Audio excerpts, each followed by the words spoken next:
തിരുഹൃദയ തിരുനാളിൻ്റെ പ്രാർത്ഥനാ മംഗളങ്ങൾ നേരുന്നു. നമ്മുടെ കർത്താവിൻ്റെ തിരുഹൃദയ തിരുനാൾ ആഗോള സഭയിൽ കഴിഞ്ഞ വെള്ളിയാഴ്ച ആഘോഷിച്ചു കഴിഞ്ഞു. എന്നാൽ ഭാരത കത്തോലിക്ക സഭയിൽ മെത്രാൻ സമിതി നമ്മുടെ റോമൻ ആരാധനാക്രമത്തിൽ ഈ തിരുനാൾ ഞായറാഴ്ചയാണ് ഉൾപ്പെടുത്തിയിരിക്കുന്നത്. നമ്മുടെ വിശ്വാസികളുടെ പ്രത്യേകമായി അവർക്ക് ഇതിൽ കൂടുതൽ പങ്കെടുക്കുവാനും ആഘോഷമായി അത് കൊണ്ടാടുവാനുമുള്ള സൗകര്യാർത്ഥമാണ് അപ്രകാരം സൗകര്യം ഒരുക്കിയിരിക്കുന്നത്. തിരുനാൾ ആഘോഷിക്കപ്പെടുന്ന സമയവും ദിവസവും എന്നതിലുപരിയായി ഓരോ തിരുനാളിൻ്റെയും മഹത്വവും മഹനീയതയും അന്തസ്സത്തും സന്ദേശവും ഉൾക്കൊള്ളുക എന്നതാണ് കരണീയമായ കാര്യം. തിരുഹൃദയ തിരുനാളുമായി വിശുദ്ധ മർഗരീത്ത മറിയ അലക്കോക്ക് ബന്ധപ്പെട്ടിരിക്കുന്ന കാര്യം നമുക്കേവർക്കും അറിയാവുന്നതാണല്ലോ. ഫ്രാൻസിൽ ജനിച്ചു ഈ വിശുദ്ധ വിസിറ്റേഷൻ സന്യാസിനി സമൂഹത്തിൽ ചേർന്ന് ജീവിച്ചു.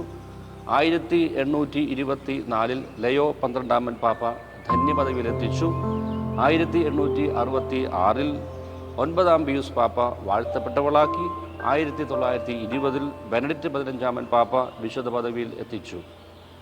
സ്നേഹത്താൽ ജ്വലിക്കുന്ന തൻ്റെ ഹൃദയം മർഗരീത്ത മരിയെ കാണിച്ചുകൊണ്ട് ദർശനത്തിൽ കാണിച്ചുകൊണ്ട് 3 തവണയായി ദർശനത്തിൽ കാണിച്ചുകൊണ്ട് ലോകത്തോട് എൻ്റെ ഹൃദയത്തെക്കുറിച്ച് സ്നേഹത്താൽ ജ്വലിക്കുന്ന എൻ്റെ തിരുഹൃദയത്തെ പരിചയപ്പെടുത്തുവാൻ ആവശ്യപ്പെട്ടു. ഓർക്കുക, 3 തവണയും മർഗരീത്ത മറിയം ദിവികാരുണ്യ സന്നിധിയിൽ പ്രാർത്ഥിച്ചുകൊണ്ടിരിക്കുമ്പോഴായിരുന്നു നമ്മുടെ കർത്താവ് പ്രത്യക്ഷപ്പെട്ടുകൊണ്ട് തൻ്റെ തിരുഹൃദയത്തെ, തൻ്റെ സ്നേഹത്താൽ ജ്വലിക്കുന്ന ഹൃദയത്തെ ദർശനത്തിലൂടെ കാണിച്ചു കൊടുത്തത്. വിശുദ്ധ കുർബാനയുമായി തിരുഹൃദയം അഭേദ്യമായി ബന്ധപ്പെട്ടിരിക്കുന്ന കാര്യം കൂടി നാം ഇവിടെ ഓർക്കേണ്ടതാണ്. വിശുദ്ധ കുർബാനയിൽ വൈദികൻ പരികർമ്മം ചെയ്യുമ്പോൾ വാഴ്ത്തപ്പെട്ട അപ്പത്തിൽ നമ്മുടെ കർത്താവിൻ്റെ ശരീരത്തിൻ്റെ ഭാഗം തന്നെയാണ് അവിടെ സന്നിഹിതമാകുന്നതെന്ന് കൂടി നാം കുറച്ച് വിശ്വസിക്കുന്ന വ്യക്തികളാണ്. അങ്ങനെ മർഗരീത്ത മറിയത്തിന് ലഭിച്ച സന്ദേശം ലോകത്തോട് പ്രചരിപ്പിക്കുവാനായി ആവശ്യപ്പെട്ടപ്പോൾ അവൾ ഒന്ന് ഭയപ്പെടുന്നുണ്ട്. എന്നാൽ കർത്താവ് അവളെ ശക്തിപ്പെടുത്തിക്കൊണ്ട് അവളെ വീണ്ടും പ്രത്യക്ഷപ്പെട്ടുകൊണ്ട് പറയുന്നു, fear nothing, I shall be ദൈ സ്ട്രെങ്ത്.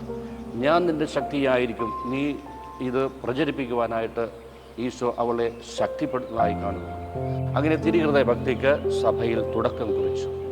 പിന്നീട് 1875 ജനിച്ച മത്തേവൂസ് ക്രൗളി എന്ന ലാറ്റിൻ അമേരിക്കയിലുള്ള ഒരു വിശുദ്ധനായ വൈദികനും ഈ തിരുഹൃദയ ഭക്തിയുമായി ബന്ധപ്പെട്ടിരിക്കുന്ന കാര്യവും നിങ്ങളുടെ ഓർമ്മയിലേക്ക് തരികയാണ്. 10 പിയൂസ് പാപ്പ അദ്ദേഹത്തെ conquer the world for the sacred heart house by house എന്ന ഒരു പ്രഖ്യാപനത്തിലൂടെ അദ്ദേഹത്തെയും ലോകമെമ്പാടും തിരുഹൃദയ ഭക്തി പ്രചരിപ്പിക്കുവാനായിട്ട് പറഞ്ഞയക്കുന്നതായി നാം കാണുന്നുണ്ട്. ഈ പുണ്യവൈദികൻ നമ്മുടെ കേരള സഭയിലും എത്തിയതായി ചരിത്രമുണ്ട്.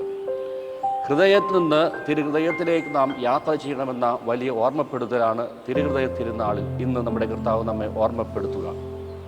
ഹൃദയത്തിൽ നിന്ന് തിരുഹൃദയത്തിലേക്ക് യാത്ര ചെയ്യുവാനായി നാം മനസ്സ് വെക്കണം.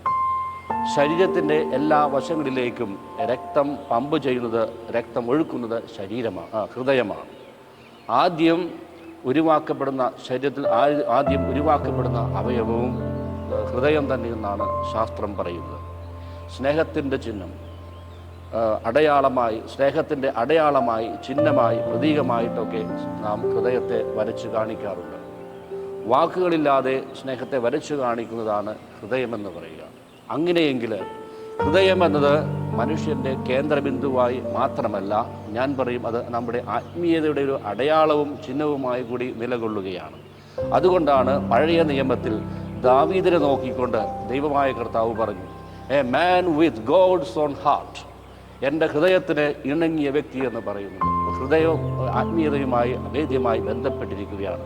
ഞാനും നിങ്ങളുമൊക്കെ തിരുഹൃദയ തിരുനാൾ ആഘോഷിക്കുന്ന ഈ ദിനത്തിൽ എൻ്റെ ദൈവം നോക്കിക്കൊണ്ട് ഇവനും എൻ്റെ ഹൃദയത്തിന് ഇണങ്ങിയവളാണ് എന്ന് പറയുവാൻ തക്കവിധത്തിലുള്ള ജീവിതം നയിക്കുവാനായി തയ്യാറെടുക്കണമെന്ന വലിയ ഓർമ്മപ്പെടുത്തൽ ഇന്ന് നമുക്ക് തരികയാണ്. അങ്ങനെ ദാവീദിനെ നോക്കി ഇവൻ എൻ്റെ ഹൃദയത്തിൽ ഇണങ്ങിയ മകനെന്ന് പറഞ്ഞതുപോലെ എന്നെയും നോക്കി പറയുവാനായിട്ട് ഞാൻ അനുവദിക്കണം. അതിനുവേണ്ടി ഞാൻ പ്രയത്നിക്കേണ്ടിയിരിക്കുന്നു. തിരുഹൃദയ ശക്തിയിലേക്ക്, തിരുഹൃദയത്തിലേക്ക് അഭയപ്പെട്ട് ശരണപ്പെട്ടുകൊണ്ട് ഈശോയുടെ ഹൃദയത്തോട് ചേർന്ന് നിന്ന് കഴിഞ്ഞാൽ നമ്മുടെ കർത്താവ് നമ്മെ നോക്കിക്കൊണ്ടും എനിക്കിണങ്ങിയ മകനും മകളെന്ന് പറയുക തന്നെ ചെയ്യും. യോഹന്നാൻ എന്താണ് ചെയ്തത്? യോഹന്നാൻ യേശുവിൻ്റെ ഹൃദയത്തിലേക്ക്, വക്ഷത്തിലേക്ക് ചേർന്ന് കിടന്നു. അങ്ങനെ അവൻ മനസ്സിലാക്കി ഗുരുവിൻ്റെ ഹൃദയം മുഴുവനും സ്നേഹമാണ്, സ്നേഹം കൊണ്ട് നിറയുന്ന ഹൃദയമാണെന്ന് അവൻ മനസ്സിലാക്കി. അങ്ങനെ അവൻ സ്നേഹത്തിൻ്റെ സുവിശേഷം അവൻ രചിച്ചു. അവൻ വിളിച്ചു പറഞ്ഞു, ഗോഡ് ഈസ് ലവ്, ദൈവം സ്നേഹമാകുന്നത്. അതുപോലെ ഞാനും നിങ്ങളും നമ്മുടെ കർത്താവിൻ്റെ ഹൃദയത്തോട് ചേർന്ന് ജീവിക്കുവാൻ, യാത്ര ചെയ്യുവാൻ കഴിയുമ്പോൾ നമ്മളും യേശുവിൻ്റെ ഹൃദയത്തിന്, ദൈവത്തിൻ്റെ ഹൃദയത്തിന് ഇണങ്ങിയ മകനും മകളുമായി മാറുക തന്നെ ചെയ്യും. എസെക്കിയേൽ ദീർഘദർശി 36-ാം അധ്യായം 26-ാം തിരുവചനം, ഒരു പുതിയ ഹൃദയം ഞാൻ നിങ്ങൾക്ക് നൽകും, ഒരു പുതു ചൈതന്യം നിങ്ങളിൽ നിക്ഷേപിക്കും, നിങ്ങളുടെ ശരീരത്തിൽ നിന്ന് ശിലാഹൃദയം എടുത്തു മാറ്റി മാംസള ഹൃദയം നൽകും. ഈ വചനശക്തിയിൽ നമുക്ക് അഭയപ്പെടാം. അങ്ങനെ നമ്മുടെ ഹൃദയത്തെ, കല്ലുപോലെയുള്ള ഹൃദയത്തെ, ശിലാഹൃദയത്തെ മാംസളമായ ഹൃദയമാക്കി മാറ്റുവാനായി വചനശക്തിയിൽ നമുക്ക് ശരണപ്പെട്ടുകൊണ്ട് പ്രാർത്ഥിക്കുവാൻ കഴിയട്ടെ. ഇന്നത്തെ 1-ാം വായനയിലും നാം കാണുന്നു, ഇസ്രായേലിലെ മലകളിലും നീരുറവുകളിലും മനുഷ്യവാസമുള്ള എല്ലാ ഇടങ്ങളിലും ഞാൻ അവയെ മേയിക്കും, സമൃദ്ധിയുള്ള പുൽത്തകിടിലേക്ക് ഞാൻ നയിക്കും. അതാണ് ദൈവത്തിൻ്റെ സ്നേഹം. ഹൃദയത്തിൽ സ്നേഹം മാത്രമുള്ള ദൈവത്തിൻ്റെ വചനമാണ് നാം ശ്രവിച്ചത്. സ്നേഹത്താൽ നിറഞ്ഞ ഹൃദയത്തിൻ്റെ ഉടമയും ഉടയവനുമായ ദൈവത്തിൻ്റെ മുഖത്തെ എസെക്കിയേൽ ഇവിടെ പരിചയപ്പെടുത്തുകയാണ്. 2-ാം വായനയിൽ പൗലോസ് അപ്പോസ്തലനും പറയുന്നു, പരിശുദ്ധാത്മാവിലും ദൈവത്തിൻ്റെ സ്നേഹം നിങ്ങളുടെ ഹൃദയത്തിലേക്ക് ചൊരിയപ്പെട്ടിരിക്കുന്നുവെന്ന്. സ്നേഹം ചൊരിയപ്പെടുന്ന ഹൃദയത്തിലേക്കാണ്. അപ്പോൾ ഹൃദയമെന്നും നമ്മുടെ ഹൃദയമെന്നും തുറന്ന ഹൃദയമായി, ഈശോയുടെ ഹൃദയം പോലെ തുറന്ന ഹൃദയമായി നാം യേശുവിൻ്റെ പരിശുദ്ധാത്മാവിലൂടെ നൽകപ്പെടുന്ന സ്നേഹം നമ്മുടെ ഹൃദയത്തിലേക്ക് നിറയ്ക്കുവാനായിട്ട് നമുക്ക് ഒരുക്കമുള്ള ഹൃദയമുണ്ടാകണം. സുവിശേഷത്തിലൂടെ 100 ആടുകൾ ഉണ്ട്. അതിൽ ഒരെണ്ണം നഷ്ടപ്പെട്ട് കഴിഞ്ഞപ്പോൾ 99നെയും വിട്ടുകൊണ്ട് കാണാതായ ഒന്നിനെ തിരയുന്ന ദൈവത്തിൻ്റെ സ്നേഹം ഉപമയിലൂടെ നമുക്ക് കർത്താവ് പറഞ്ഞു തരികയാണ്. അപ്പോൾ ഹൃദയത്തിൽ നമുക്ക് കർത്താവിൻ്റെ ആ സ്നേഹാഗ്നി കൊണ്ട് നിറയപ്പെടുവാനായിട്ട് നമുക്ക് പ്രാർത്ഥിക്കാം. തിരുഹൃദയ തിരുനാൾ ആഘോഷിക്കുമ്പോൾ എന്നെ നോക്കിക്കൊണ്ട് ആരും ഒരിക്കലും ഹൃദയത്തിൽ നെഞ്ചിൽ കരിങ്കല്ല് പേറുന്ന വ്യക്തിയെന്ന് ഒരിക്കലും പറയുവാൻ ഇടവരുത്തരുത്. ആ ഒരു പെരുദോഷം നമ്മെ തന്നെ വിട്ടുകൊടുക്കരുത്. നമ്മുടെ വാക്കിലൂടെ, ചിന്തയിലൂടെ, മനോഭാവത്തിലൂടെ, നോട്ടത്തിലൂടെയുമൊക്കെ നാം മറ്റുള്ളവർക്ക് ഇറിറ്റേഷൻ കൊടുക്കുന്ന അവസ്ഥയിലോ മറ്റുള്ളവർക്ക് ഒരു അസ്വസ്ഥത കൊടുക്കുന്ന വാക്കുകൾ കഴിയുമ്പോൾ പലപ്പോഴും നമ്മെ നോക്കി പലരും പറയും, കരിങ്കല്ല് ഹൃദയമുള്ള വ്യക്തിയാണ്. അങ്ങനെ പറയുവാനായിട്ട് ആ പേരുദോഷം നമുക്ക് വരുത്തുവാൻ നാം വിട്ടുകൊടുക്കരുത്.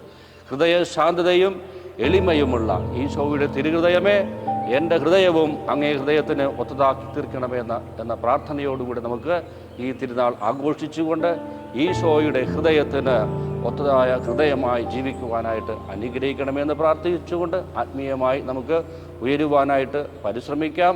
അതിനായി പ്രയത്നിക്കാം, പ്രാർത്ഥിക്കാം, ജീവിക്കാം. ദൈവം നമ്മെ അനുഗ്രഹിക്കട്ടെ. ആമേൻ.